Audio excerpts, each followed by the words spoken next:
హనుమాన్ జయంతి విశిష్టత. మన పండుగలలో హనుమాన్ జయంతి ముఖ్యమైనది. హనుమాన్ జయంతి సందర్భంగా భక్తులు హనుమాన్ చాలీసా పఠిస్తారు. ఆలయాల్లో ప్రత్యేక పూజలు, హారతులు, అభిషేకాలు నిర్వహిస్తారు. ఎక్కడ చూసినా హనుమంతుని కథలు, గీతాలతో దివ్య వాతావరణం నెలకొంటుంది. పూజలు, ఉత్సవాల అనంతరం భక్తులకు ప్రసాదాలు పంచుతారు. అనేక దేవాలయాల్లో ఈ పర్వదినం సందర్భంగా అన్నదానాలు నిర్వహిస్తారు. ఆంజనేయ స్వామి ధైర్యానికి ప్రతీక, శక్తి సామర్థ్యాలకు ప్రతిరూపం. సముద్రం దాటి లంక చేరాడు. ఆకాశ మార్గంలో పయనించి సీతమ్మ వారి జాడ కనిపెట్టాడు. సంజీవిని పర్వతాన్నే పెకిలించి తీసుకువచ్చిన వీర హనుమాన్ శక్తియుక్తులను కీర్తించడం సాధ్యమా? హనుమాన్ జయంతి సందర్భంగా పంచముఖ హనుమాన్, పాదరస హనుమాన్ తదితర విగ్రహాలకు ప్రత్యేక పూజలు చేస్తారు. దేవాలయాల్లో హనుమాన్ ప్రత్యేక పూజలు జరుపుతారు. కొందరు ఈవేళ ఉపవాసం ఉండడానికే ఇష్టపడతారు. హనుమాన్ జయంతి ఏడాదిలో 3 సార్లు వస్తుంది. ఎలా అంటే ఒక్కొక్క ప్రాంతవాసులు ఒక్కొక్కసారి జరుపుకుంటారు. కొందరు చైత్ర పౌర్ణమి నాడు హనుమాన్ జయంతి చెయ్యగా, మరికొందరు వైశాఖ మాసం దశమి నాడు హనుమాన్ జయంతి జరుపుతారు. ఇక తమిళనాడు, కేరళ రాష్ట్రాల్లో మార్గశిర మాసంలో హనుమాన్ జయంతి జరుపుకుంటారు.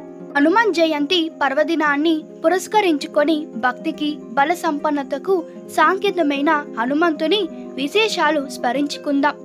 హనుమంతుడు అంతులేని పరాక్రమశాలి అయ్యుండి రాముడి సేవలో గడపడానికే ప్రాధాన్యత ఇచ్చాడు. ఆంజనేయునికి శ్రీరాముడు అంటే ఎంత భక్తి ప్రపత్తులు అంటే తన మనసునే మందిరంగా చేసి ఆదరించాడు. హనుమంతుడు గుండె చీల్చి చూపగా సీతారాములే దర్శనమిచ్చారు. శ్రీరాముని సీతమ్మ తల్లి కంటే మిన్నగా ప్రేమించాడు హనుమంతుడు. ఒకసారి హనుమాన్ సీతాదేవి నుదుటన సింధూరం పెట్టుకోవడం చూసి, నుదుట సింధూరం ఎందుకు పెట్టుకున్నావమ్మా అని అడుగుతాడు. సీతమ్మ తల్లి నవ్వుతూ శ్రీరాముడు దీర్ఘ ఆయుషుడిగా ఉండాలని అంటుంది. అంతే, హనుమంతుడు క్షణం ఆలోచించకుండా తన ఒళ్ళంతా సింధూరం పూసుకుంటాడు. అది హనుమంతునికి రాముడి మీద గల నిరూపమానమైన భక్తి. హనుమంతుని భక్తికి ఇలాంటి తర్కాణాలు ఎన్నో.